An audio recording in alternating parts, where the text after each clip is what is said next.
Welcome to NHA Today, where we explore the path to lasting health and fulfillment through a whole food, plant-based lifestyle. Each week, we bring you real conversations with doctors, health experts, and everyday individuals who've transformed their lives through food, mindset, and community. This is NHA Today, powered by the National Health Association. Welcome back to the NHA Today podcast. It is your host, Stacey Heiny, holistic nutritionist and plant-based coach. And I'm very excited to have you here today because we have an incredible guest that I am very honored to call my friend. It is Lissa Maris. She's a passionate advocate for the raw vegan lifestyle. She's been doing this since 2014, and she champions animal welfare and optimal health. She speaks at various events and summits, and she delights in crafting delectable raw vegan recipes. She merges her photography with her culinary skills, and Lissa has curated recipe books and meal plans, merging the two together. And all of her choices and all of her recipes are super wholesome and absolutely delicious. You guys will be mind blown when you start to make some of her creations, I might say. So dive deep with her in her insights on battling cravings and navigating the mindset for healthy decisions when you get more into Lissa's ecosystem. So what she wants you to do is choose vibrant living. And that is why I have her here today, because Lissa is not only in the plant-based movement, but she is also living this raw vegan lifestyle. She's been doing this, it's 2025, so she's been doing this for 11 years, okay? And she is so knowledgeable on gut microbiome health and healing and helping people with their mindset. And I have just gleaned so much inspiration from her over the last several years that I've gotten to know her. So Lissa, welcome to the NHA Today podcast. Really excited to have you here. Oh, thank you so much for inviting me. It's always such a pleasure to chat with you. And I'm excited for, the shares that we're going to share today and the questions that you have for me.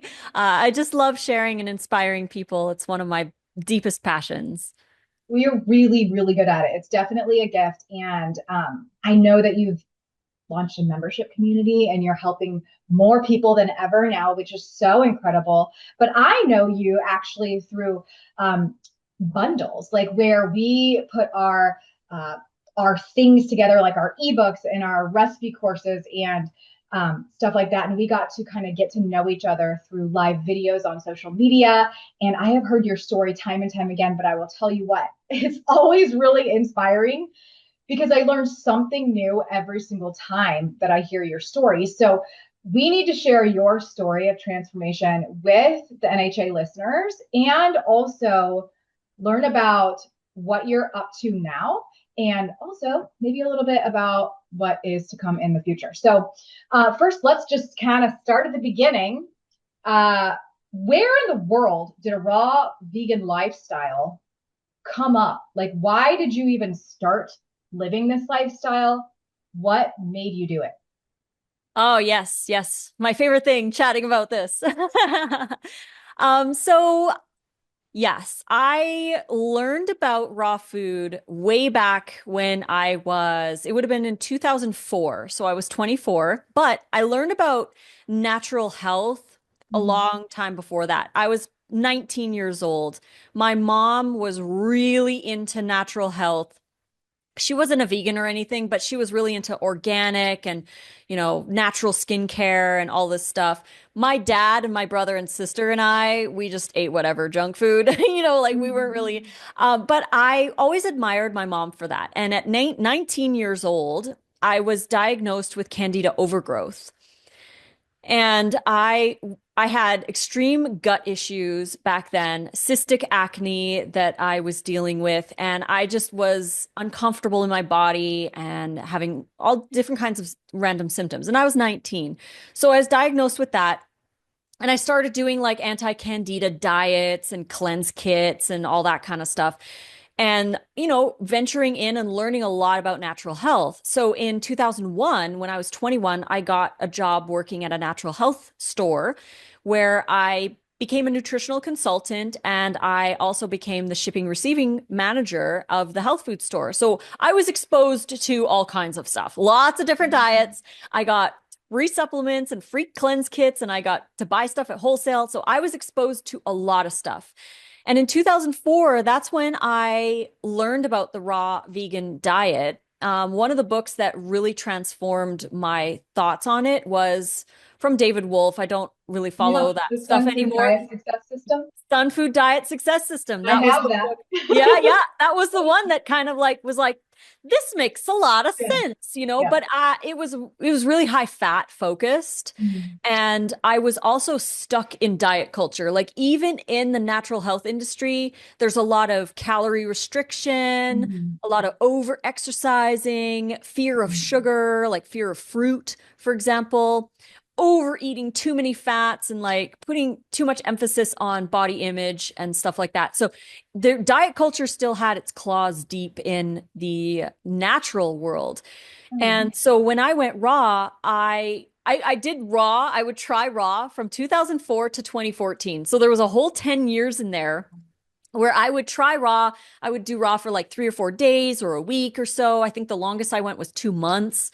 And then I would have cravings. I would be tired. Like I felt better because I wasn't eating junk food Yeah. or animal products. Sometimes I would do like raw food with the animal Mhm. products as well because I was into like the Weston A. Price kind of thing. Oh, And I was yeah. like trying to merge that with raw and nothing was working. Like I felt, like I said, I felt better because I wasn't eating junk food, but I didn't feel what I hoped that I would feel from it. Mhm. I was always under eating. I was eating way too many fats, lots of oils, and it just wasn't working for me. So in 2013, about a year before I went raw, I joined the gym and I was always struggling with my weight. I had this like, yo-yo diet kind of relationship with food in my body, and it was just kind of a mess. And I was eating horrible stuff. But I joined the gym to do this 2-month challenge. And whoever had the best transformation would win a year of personal training or a cruise or whatever. So I joined this and I start following my trainer's program. She had me journal what I was eating every day. And then when I would see her 3 times a week, she would check off and like, tell me what I was doing good or whatever. And she would always check it off and she'd be like, you're doing great. But I was eating 800 to 1200 calories a day. I was severely under eating. And she even sent me home from the gym twice because I had no energy to do the workouts.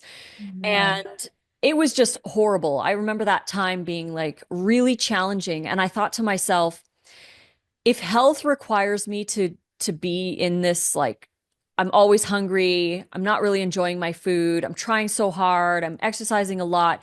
If it has to be this, I don't want this. I Yeah. didn't want that for my life. So after the challenge, that's when my diet got the worst that it ever had been in my whole life. I was eating Doritos for breakfast, Mhm. chicken wings and ranch dip for lunch and pizza for dinner. I'd have like the token vegetable, because I felt guilty I didn't have any all day.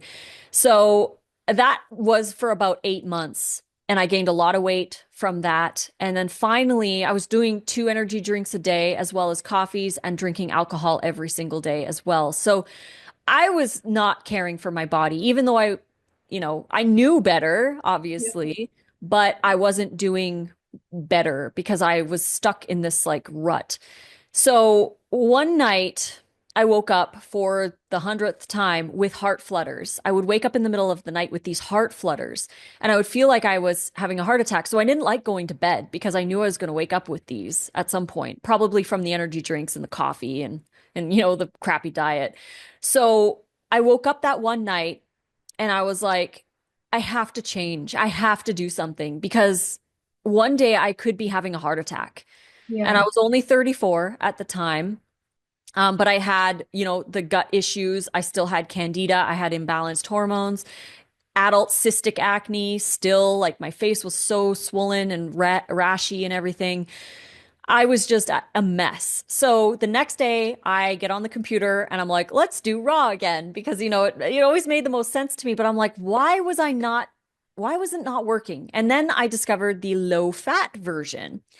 And I quickly learned that I needed to eat a lot more than I had ever eaten. And it was a little scary because I was taught to restrict. So I was like, I'm just going to trust it. I'm going to trust. And I just put my trust in the fruits and vegetables and the low fat. And after that, it was history. My cystic acne went away. My gut is incredibly powerful, even after 11 years eating this way. My gut is so strong. My hormones balanced out. My brain fog went away. My, depressive thoughts went away. I feel better. I'm more hydrated. And just my life actually completely changed when I went raw. Yeah. Like everything about my life, my career, my relationship, where I live. Like I'm no longer in Canada. I'm in Las Vegas now. I'm an American citizen too. It's been a year since I got that. But like my entire life changed the day that I chose to change what I put in my body. Everything is different. So yeah, that's my story in a nutshell. Wow. So wait, okay, so go back really quick. What was this challenge again? I'm sorry. The challenge was done by your trainer?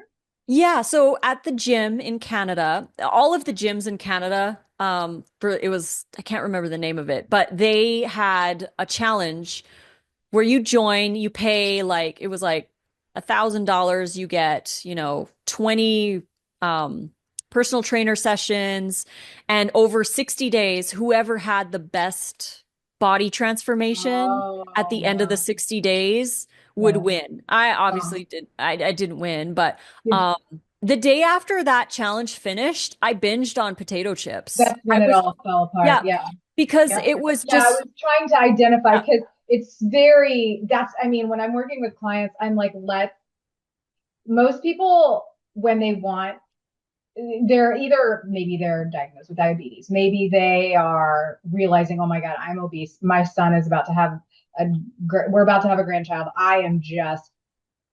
It's just, I gotta get, and they try to do things so fast. And like, yeah, I'm like, we have to find an approachable long-term solution for you so that you don't just, it just doesn't all unravel afterwards, exactly. right? And it sounds like that's what happened for you. You just went so hard at it and your Mhm. body was screaming for calories, and it's so normal.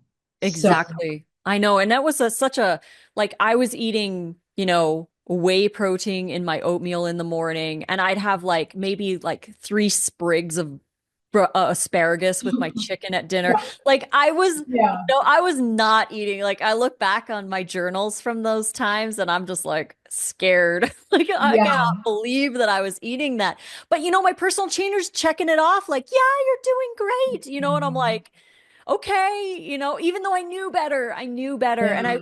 I wanted to do it raw, but she's like, no, you can't do it raw.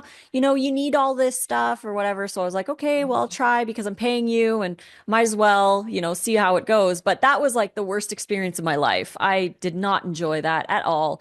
And I learned a lot, Yeah. obviously, from it. But it really wasn't until I went raw I started eating adequate amount of calories for my body's needs. I started eating an appropriate amount of fats for my body's needs, having a wide variety of different plants in my diet, not focusing just on one food category like just fruit or what have you. Like I do like big salads with like 20 ingredients in them, like Yeah. sprouts and herbs and spices, and I really enjoy having that wide variety, and my gut has been so happy for it.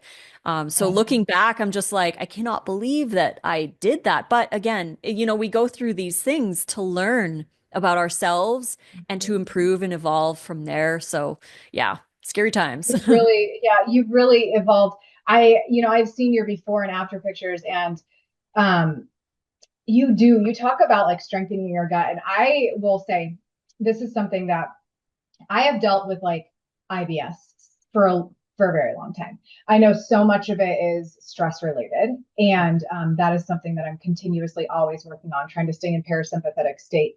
Um, And I always think of you when I'm trying new foods, even though I've been living plant-based for 16 years. But I can still have flares, that's for sure. And I think of you when I'm trying new foods or when I'm trying to add more, because you always talk about the strength of your gut. And if we can just get that a little bit more variety, and you and I have learned so much also from Dr. Will Bolsowitz, like, and the importance of getting all these different varieties and how much it really does strengthen us and can help us overcome these issues like overgrowth issues or visceral hypersensitivity, which I have definitely have dealt with before. And you really do a great job, I think, of mixing different types of fibers, like getting the soluble fiber and getting the insoluble fibers, and making sure that there's enough, quote, roughage, and making also sure that there's enough like soft leafy greens. And it's very good. Like, it's absolutely an art of how you create recipes. And I do believe you probably have had many clients and many people within your ecosystem that have probably improved their health too. Do you get health? Do you get stories, success stories in your Oh inbox? my gosh. Oh my gosh, all the time. I get people who are just like, "Oh, you've inspired me to change my life and now I feel so good." And even in our community, there is a member in our community who's older, in their 70s, and their husband has type 2 diabetes. He started eating the foods that she was making, and he decided to go raw with her because she was in the community and just like experiencing everything. His doctor was like, "What are you doing?" Because his sugar levels were normal Wow. and just incredible And after eating about a month. fruit, right? Yep, Still eating eating fruit, fruit. low fat. So they're eating a lot of fruit, low fat diet. And just, the changes have been amazing. Through the years, I've had hundreds and hundreds, if not thousands of people message me and tell me that they are so grateful, even if they're not fully raw, like even if Yes, they're eating that's a what I little wanted bit to of cooked actually ask food. you about. Yep, Yeah. yep. Yeah, I mean, so I think that it's just very interesting. I'm like relaunching my podcast pretty soon here. And I can't wait to talk more about nuance when it comes to the plant-based diet and all of the different ways that people can eat more plant-based. But I think, and I'm sure that you have so many people that are eating more raw, but still getting wild success, even if they're not fully raw, right? It just is like a shift out of like you said, like the diet culture, out of like the restriction, out getting more into the abundance flow, getting more into the diversity, getting more into the combination maybe of some cooked and raw. And yeah, so I want to know from you, like, what do you think? What is your, I know for you, raw is, that's like the way, like you are raw food romance, like you, that's your handle, that's your social media, like you are, that's your lifestyle, and it works super well for you. But for the people who don't want to be fully raw, or the people that are having success, do you see that it's more like they're living an 80-20 lifestyle? Do you see it's like 50-50 raw, 50% cooked? Like, what's your thoughts on cooked foods? I know that there's different ways of preparation that can make them more optimal, right? Like, tell me about your thoughts on, if people were to be eating cooked food, how should they be doing it? Yeah, that's a great, great, great question. Because I know there's a lot of raw foodies out there who demonize cooked food, and they demonize it as a whole. Like, they put steamed broccoli in the same basket as Doritos potato chips. Like, anything that's been cooked is evil and toxic and poisonous, right? Yeah, right. So, and that can be really damaging for a lot of people, especially who are in the transitional period who want to eat more raw food. They feel Mhm. guilty anytime they eat something cooked, Yeah, because like, well, I'm not there yet, and I'm eating this toxic poison, right?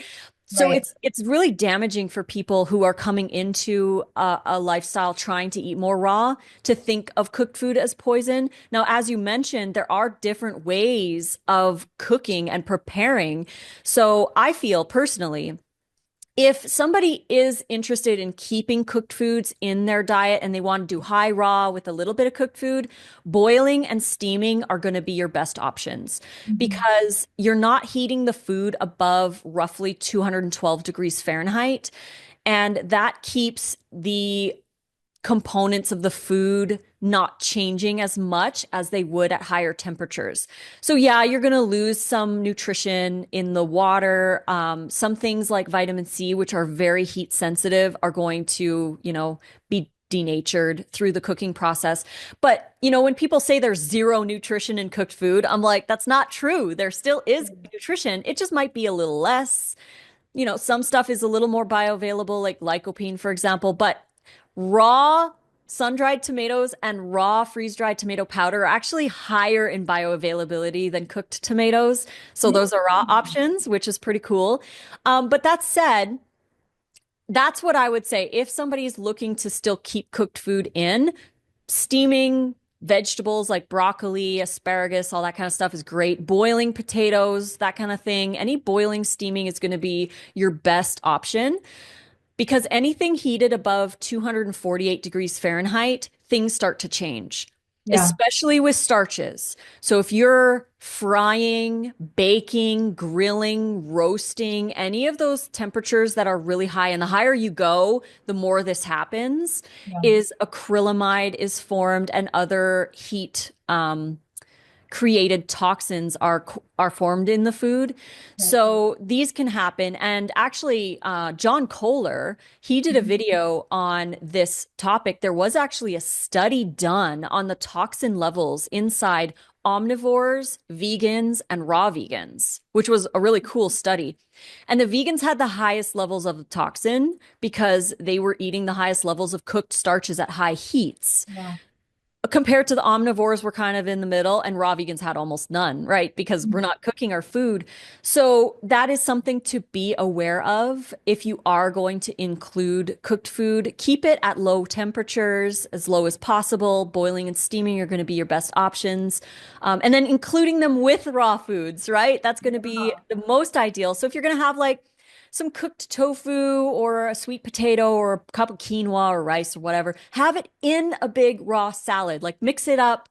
Or you're going to have a little bit of pasta or whatever you're going to have in your salad, have it with the raw food and enjoy an abundance. So you get kind of the best of both worlds for you. And then some days maybe you do all raw and you gravitate more towards that. You feel better when you do all raw, but not to demonize the cooked food and choose the cooked foods that make the most sense and that don't create as many toxins. So those would be my thoughts on that. I love that. And I was sitting here looking at temperature of Instant Pot, like pressure cooking is also okay in terms of not having it above that 238 Fahrenheit. And also time cooking as well makes a big difference too. Like even if you're stewing like something, how long you mean? how long it is. So sometimes with like a pressure cooker or Instapot, for example, if you're only doing it for 6 minutes, it's not going to be the same as if you're, cooking something on the stove for half an hour. So so that makes a difference as well. So for the listeners, and recipes that I've tried to create over the years, like even like for my clients for baked goods and stuff like that. Like, I know that that's not the best, but if they want baked goods, I'm still like 300 degrees. Like, right. I know. They're like, wait, are you sure that this temperature is right? I usually put it at 450. I'm like, we're going low. And exactly. It's a process. And so you lower the temperature. Maybe you have it once or twice a month. And, over time, the more raw you add, the more healthy things you do to your body, the less you want that kind of stuff, So it's not like to demonize it or say like, oh, if you eat this one thing, you've got all these toxins in your body. Yeah. Because it's about what we do most of the time, not what we do a little bit of the time, For sure. So for those of you that are listening, like Lissa said, steaming, boiling, if we're using the pressure cooker at the low pressure setting, it doesn't go above 233 Fahrenheit. But things like grilling and broiling and air frying, people are always asking me for air fryer recipes. And I have a lid that goes on my Instapot that's an air fryer, and I think I've used it like twice. So air frying can be convenient and it can help you get more plants on your plate, but we do want to try to find different cooking methods if we are going to be cooking and not air frying every day. Yeah, it's an So, evolution. yeah, it sure is. And Yeah. I also just want to mention, because like I said earlier, like I've seen your transformation and your Oh. skin has made such an improvement and it's been like such an amazing transformation. Mm. And we know not only is gut health very linked to what's going to be showing through your skin, you guys, Yes. but also the more raw you eat, the more you're going to glow. Okay. It Yes. just happens. You're going to stay so much more hydrated. So, for those of you listening that might be concerned with wrinkles and aging and hyperpigmentation, that's definitely going to happen as you age, especially if you're out in the sun a lot. Think about more raw foods because your skin will stay more hydrated. All the vitamin C that you're eating from these raw foods will help you with natural collagen production. It makes a world of difference for beauty too. So, uh, all health aside, if you care about the way that you look, focus more on these raw, delicious foods. It's going to help you. Now, I want to talk, Lisa, about one book that actually really helped my gut. Like I said, have dealt with IBS for a very long time. Okay. I have flares. It still happens even after eating plant-based for 16 years. I just get stressed. It's just my demeanor sometimes. And I have some immune things that I have to be aware of. And so I have to just kind of take extra care of myself. And so when I'm wanting to eat more raw foods, I sometimes turn to your hand salad book. Now, Yeah. yeah, your hand salad book has been really amazing because I have made different like roll ups and stuff before in the raw realm. But nothing quite like what you made with your raw hand salads book. And for those listeners out there, we're going to for sure link this book, this ebook that Lisa created. So you can actually get it in hardcover on Amazon as well. Yes. Yes. This, you guys, if you are into like substantial, hearty eating and you really love like Jersey Mike's, like I've never eaten Jersey Mike's, but like I did used to eat foot long Fazoli's subs. Okay. So like I would love those like big sandwiches or like those big wraps and those wraps that I used to make. I used to actually work in a deli, Lissa, and I feel so bad for serving people the carcinogenic deli meat for so many years. It like Right. literally haunts me still. But I ate these wraps there that I would make, and they were just so unctuous, and they would really satisfy like my stomach. I would feel full, and it like the chewiness. You created these wraps that are raw. Mhm. And these raw wraps not only have good for your gut ingredients like the soluble fiber from psyllium, which Yes.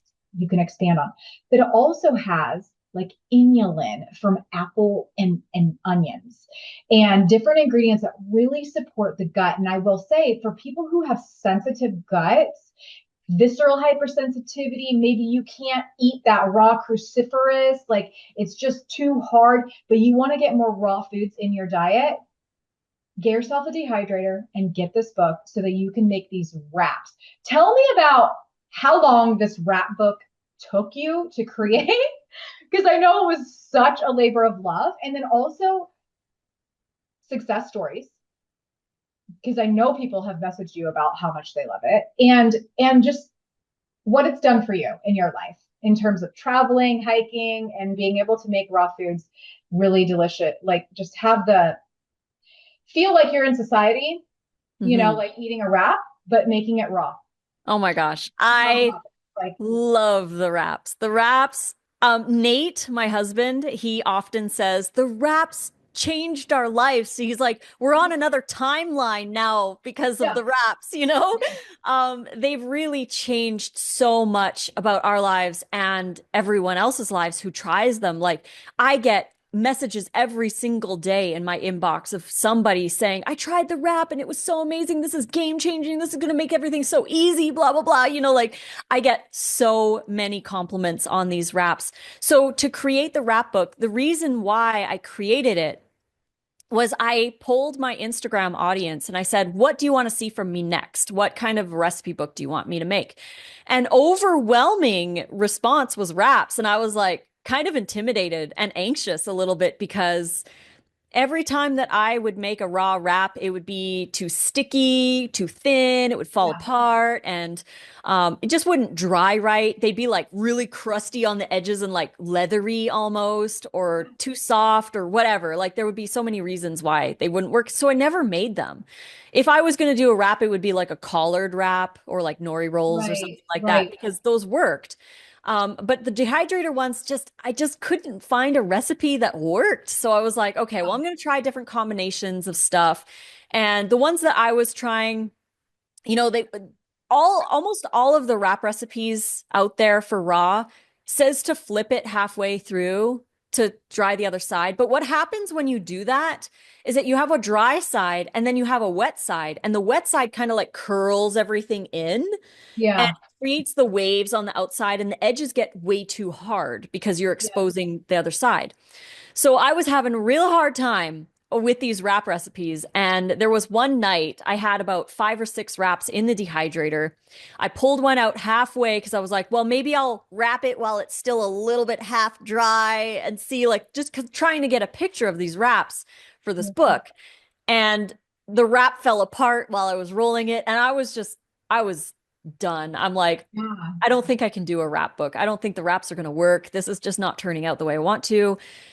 So I was like crying. Nate's like, how about we just forget about it for today and we'll just, spend the evening and then we'll deal with it tomorrow. And I was like, yeah, okay. So I left the wraps in the dehydrator. I didn't flip them or anything. I just left them in the dehydrator. The next day I got up and went to go clean the trays and I peeled it off and it was perfect. It was the most perfect wrap. And I almost started crying. I was like, I can't believe this is actually happening. So I peel it off, I fill it, and it was like the most amazing thing in the whole world. So then from there, I started trying different recipes. I tried over 60 different combinations of different vegetables and fruits to see what was working with what. I discovered that the onion fiber, the inulin in the onion, is next level for wrap fiber. It is probably the best fiber. And that's why there's onion in quite a few of the wraps. There's only 4 wraps in the ebook that don't have onion in them. And they're not like my favorites. They're still great, but they just don't dry quite the same, with the onion. I will say, I just will mention for people who like eating raw onions, I have definitely had a lot of clients say, I cannot eat raw onions. And sometimes for me, it can exacerbate my gut as well. But not when I blend it. Right. Not when you blend it and dry it. Yeah. The dried onion. It transforms it in some fashion and lets me get that raw allinase, get that cancer fighting. And I'm like, I'm eating the raw. I know. Isn't it crazy? Yeah, it's amazing. It's amazing. And so I have had a lot of people message me about that as well. They're like, I can't do raw onions in my salads, but I can eat the wraps just fine. And there's like a lot of onions in the wraps. Like, it's a big bulk of it. But I like that you said apples and the sweet potato. We have in a few of them. That's resistant starch for the microbiome. And the psyllium. And raw sweet potatoes are quite low in glycemic index. Yes. And I find that my clients that are trying to reverse diabetes, they do really well with raw, like sweet potato noodles, and they need to do these. I forgot that you do have sweet potato wrap recipes in some of them. Yeah. Everything but the bagel one has that. And they all have psyllium, and psyllium I personally feel like psyllium is one of the most amazing gut foods. It's so good.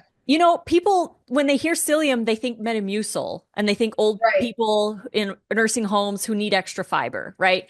But psyllium husk is actually quite amazing. And the reason why people kind of shy away from psyllium or they call it a gut bomb, I've had some people say it's a gut bomb or what have you, because their gut microbiome isn't strong enough to work with it. It's kind of like going to the gym and you go to the gym and you pull up the 80 pounds and you're like, I'm going to do the 80-pound weights today. You know, like if your muscles aren't strong enough to deal with the 80-pound weights, it doesn't mean that 80-pound weights are bad.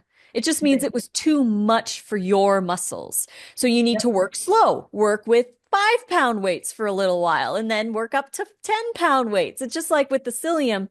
So I do recommend if people aren't used to that higher fiber, to start slow with psyllium a little while, like do a teaspoon in a little bit of water for a week or so, and then do a half teaspoon or 2 teaspoons or what have you. Work up a little bit with the psyllium if you do have issues with it. Because, you know, if you're coming from I mean, let's be honest, the average North American is eating what, 5 to 15 grams of fiber a day, Yeah. right? It's so low. And if you go from, say, even 10 grams of fiber a day to 80 grams of fiber a day, you're going to have some issues. And that's why it's so important to work with your gut when you're transitioning over to more plants. Work with your gut. The plants aren't the problem. Your microbiome is what's challenged. And I get this a lot with people who can't digest cruciferous vegetables, for example. Mhm. I digest them just fine.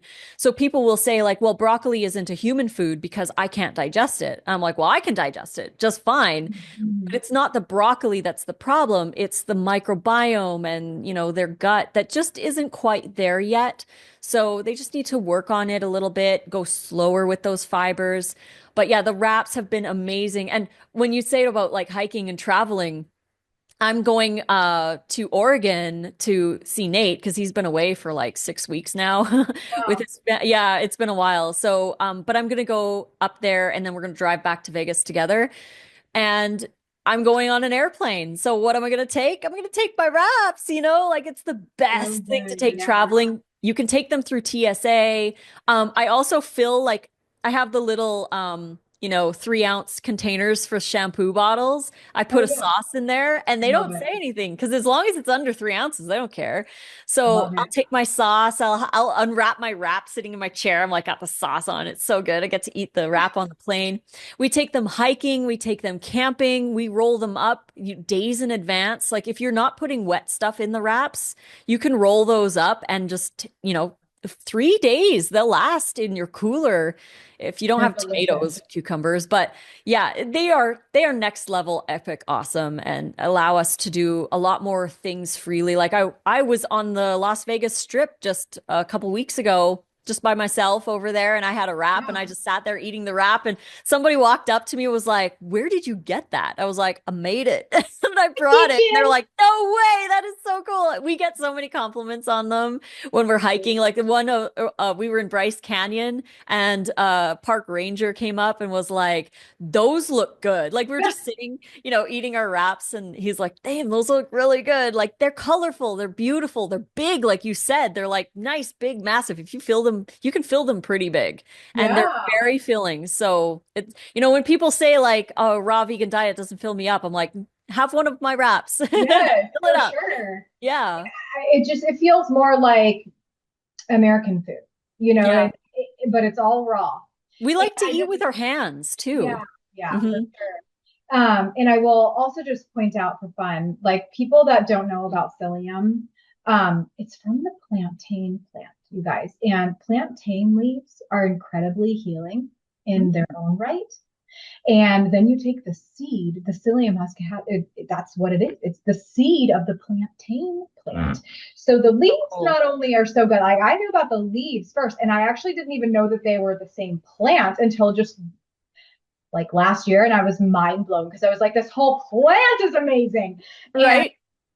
I think that if people don't have psyllium in their life, I actually want to know from you, Lissa, what do you think about psyllium in smoothies and other things? Like, what if people don't want to make wraps? Which, by the way, we'll finish the wrap conversation right here and just say You got to get the wrap book, but also know that if you get the wrap book, you're going to be pushed to get a dehydrator. And if you don't have a dehydrator yet, you need one, because it's just gonna open up more creativity in your life.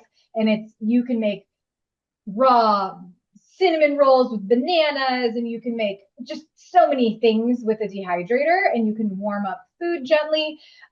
So if you don't have a dehydrator in your vegan kitchen yet, you need one. So, but now, speaking of the psyllium husk, outside of the wraps and outside of drinking Metamucil, people, because I do believe this is actually a fiber that can really support people who are having any sort of gut issues. And there's actually a lot of people out there that do have damaged and weak gut microbiomes. And so how are a few other ways that psyllium can be incorporated? Do you tell people? Yeah, for sure. Yeah, so psyllium is, again, so important. And one of the bacteria that psyllium feeds a lot is Roseburia bacteria. And Roseburia produces a huge amount of the butyrate in our microbiome or in our guts. The short chain fatty acid that is anti-inflammatory, it feeds our colon cells, it helps heal leaky gut, all these kinds of things. So we want more butyrate. And Roseburia is a great one, and it loves psyllium. So adding more psyllium to your diet, like you said, smoothies is a great way to add it, but I would start slow. And remember, when you're using psyllium husk, you have to drink more water as well, because water helps it. Right. It's like some people think like, oh, well, if I have to drink more water, then I shouldn't be eating it. Right. And it's like, no. It goes with water. It's supposed to be consumed with water. So you want to have some extra water through your day to help the psyllium to do what it needs to do in your gut and to be the broom and to all this stuff. So you have to drink extra water. So if you are adding psyllium to your smoothie, add an extra cup of water or so, thin it out a little bit because it can thicken pretty fast. The psyllium really it absorbs so much water. Yeah. So you want to make sure that you have extra water in your diet and in the foods that you're making. One thing I really like, I like adding it to like burger patties and meatballs and things like that to get it, kind of have that like spongy consistency in a way. And it actually helps to absorb some of the water in the meatballs or patties or whatever as well. So that's really fun. And I also like adding it to sauces because it gives it more of a thick consistency. But again, you're going to need to add more extra water to thin it out a little because it can gel up. And it's good in raw desserts too. You can gel up, like I did this cherry concoction where I just mashed some thawed cherries that were frozen and I added some chia seeds, a little bit of vanilla extract, and you could put psyllium in there and it kind of gels it up a little bit more. So it's more like a jam. You could also add psyllium to, if you have a dehydrator, you could make fruit roll-ups. And you could add a little bit of psyllium to those to kind of thicken them up a little bit so they're not as like leathery. They kind of have a little bit more sponge to them. But those are some ways that you could add it to soups as well. Especially the creamy soups. It gives it kind of like that classic creamy soup kind of texture to it. So it's great ways to use it. Or you could just mix it in water and drink it. Yeah. So many ways. And I feel like you really have, again, just kind of nailed down figuring out how to help people with their gut and figuring out how to get people to eat more raw so that they can thrive long term and they can have those extra years added to their life. They can level up their beauty. They can increase their energy, their hydration, reverse the issues that they might be having that are lifestyle related. And as we kind of wrap up, I want to know from you, Lissa, what are some of your top tips to help people that want to incorporate more raw foods, regardless if they have sensitive guts or not? Like, I know you have ebooks on this, but do you find that people have the most success doing kind of what you do, where you're starting with like more watery foods in the morning, like smoothies or mono meals on fruits, and then having like a large salad by the end of the day? Or Do you think it can all be mixed and matched? What are your top tips? Yeah, so adding more raw food, first I would start by saying if you're not vegan yet, just go vegan. Like that would be the very first thing. Go vegan, even if you have lots of cooked food in there. Yeah, and get that down first. Then from there, you're gonna get rid of the oils. Like get rid of the oils out of your diet. So you're not consuming like a huge amount of all of these, higher fat foods because what's going to happen is as you start to add more fruit to your diet and other things like that, you're going to want to have your fat a little bit lower so your insulin's more sensitive. So slowly start to taper off on the oils and then increase your fruits. And like you said, yes, the fruit in the morning is the best thing. And I would also recommend because raw foods are so low in calorie density, we have to eat more of them. And in order to get enough calories for the day, we have to eat more often because you can only fit roughly anywhere between 500 to 700 calories into your stomach of raw food because the water and the fiber take up all the space. So you fill up physically with volume. And whereas with cooked foods, you can fit a lot more calories in there before your stomach expands. So it's easier to feel full on cooked food because you can eat more of it. You get more calories in. Whereas with raw food, it's a little harder. So you have to start earlier. And I find that most people, the number one reason why they struggle on a raw diet is because they are just not eating enough. They're eating smaller portions, they're skipping meals, they're skipping breakfast. They're trying to force all their meals in at dinner time, or all their calories at dinner time, and it's just really challenging for them. They have lots of cravings, they run into nutritional deficiencies and all those kinds of things. So what I suggest is start as early as you can in the day. The earlier, the better. Nate and I like to start eating within a half an hour of waking up. So usually around before 6 o'clock, we're already eating some of our calories. We get like roughly 300 to 400 calories worth of fruit first thing in the morning. Then we go for our walk or our workout. And then when we're done that, then we finish our breakfast with second breakfast. I like to say we're like hobbits. We have our second breakfast. We make a big smoothie. So before lunch, we've already consumed about 1,000 calories worth of fruit. Then lunch is usually hydrating fruiting vegetable salad. So tomatoes, bell pepper, cucumber, lettuce, sprouts sometimes in there with a lower fat, usually a fruit-based or a date-based dressing. We'll use that for lunch. And then for dinner, that's when we have our more rougher vegetables like kale, cabbages, and more variety like radicchio and endive and escarole and all these other things. We'll put in there sunchokes, grated sunchokes and carrots. And we try to get as much as we possibly can in. And that's when we have our higher fat dressing. So if we're going to do a cashew thing or a tahini thing, it's usually with dinner. So that tends to be a great way that the majority of people that I coach tend to feel that that's a good kind of a balance. Really hydrating, lots of energy in the morning, moving into the higher fat, more grounding roughage towards the night. But, everyone's different. And sometimes we have different days, like we'll do a wrap for lunch, and then maybe a smoothie for dinner sometimes. It really depends on the day and what it looks like and what we're feeling like as well. Sometimes we feel like a salad for breakfast. So it's like salad for breakfast. But that's the average kind of a day that we tend to follow. And that works for a lot of people as well. Fascinating. So good. Yeah. Oh my gosh. Well, listen, is there any final thoughts that you want to share with the NHA listeners about just taking the steps towards healthier living and eating more whole food, plant-based, or anything that's on your heart or on your mind that you want to share? Sure. Yes. Think of your future self. What would your future self wish that you were doing right now? Because we are so good at looking back on the past and saying, I wish I worked out every day. I wish I ate more raw food. I wish I went to bed early last night. I wish. We always look back and wish. So look towards your future self and ask yourself, what will my future self wish that I did today? Will it wish that I ate raw today? Will it wish I went to bed early? Will it wish I got out and did my exercise? What is it for you today that you will be so grateful that you did? And always think about your future self because your future self is you.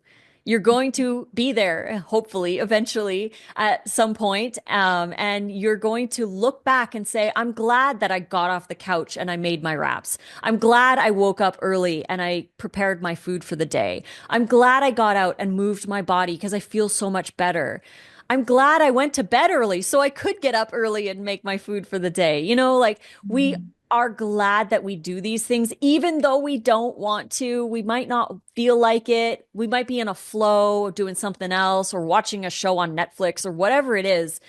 But if we get up and we break that pattern and we get in the kitchen and we do the thing that we need to do, we go in the gym, whatever it is for you, the next day when you wake up and you have your lunch ready or your sprouts are ready to go, or whatever it is, you're always grateful. You're like, thank you, my past self, for doing the thing that you didn't want to do because now I'm happy that you did that thing. So look towards your future self and ask yourself, what will that person wish that you did today?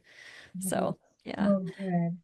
All right, Melissa, we can stay connected with you at Raw Food Romance on YouTube, Instagram, right? And how else can we stay connected, and also what's in the future? Yes, yes. So we have our online school community, school.com, Raw Food Romance. And that is where we do our live raw food classes. We have monthly challenges with daily posts. You can watch all the previous classes as well. All the replays go up in there too. So it's a great place to connect, get accountability and support and encouragement and all the good stuff. We also have all our ebooks. So the wrap book, the burger book, tacos, salads, smoothies, and ice cream, you name it. We've got so many. We've got over 1,000 recipes now across 28 ebooks. Wow. All of them are 40% off if you use code rawfood40 at checkout. Payhip.com/rawfoodromance is where you can find those. And yeah, Instagram is where I'm most active. So if you want to connect there, send me a DM. I love answering messages and stuff at Raw Food Romance over there. And on YouTube, Lissa's Raw Food Romance. I actually just filmed 52 videos. So there's going to be a video every week, every Sunday at 8 a.m. PST, starting today, June 20, or no, June 20. What is it? 22nd is the Yeah, first yeah. Sunday. Yeah, starting then I have over a year worth of videos going to be released on my YouTube channel. So I'm glad Wow. because I've never been that regular on YouTube. Like I'll do in spurts. I'll do like, Vlogmas where I do 30 videos for the month of December and then I disappear for a couple months. Yeah. So, Oh my it's a gosh, lot it's of work. awesome. Yeah, So so cool. those are going to happen over there. Lissa's Raw Food Romance on YouTube. I love your YouTube channel. So Aw, awesome. thank you. Oh, well, thank you so much for taking the time and sharing your story and inspiration. And I know so many people will love this episode. So be well, my friend. We will see you soon. All right. Thank you. Thank you everyone for listening. Thank you, Stacey. Bye. Love you. Bye.